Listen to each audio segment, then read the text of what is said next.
за то, что Ты есть Господь. за те, що ти є Господь. Я каюсь за свои грехи.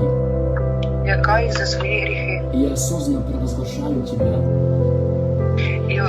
Ой, не знаю, і осознанно. Я не знаю, як перевести. Я свідомо промовляю, что промовляю, що ти Я свідомо промовляю, що Ты мой Господь.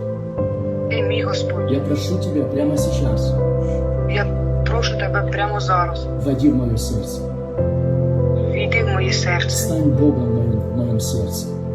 Стань Богом в моєму серці. И я говорю Тебе, Иисус, Я говорю тобі, с Ісус, сегодняшнего дня з сьогоднішнього дня мое сердце принадлежит Тебе моє серце належить тобі на веки веков.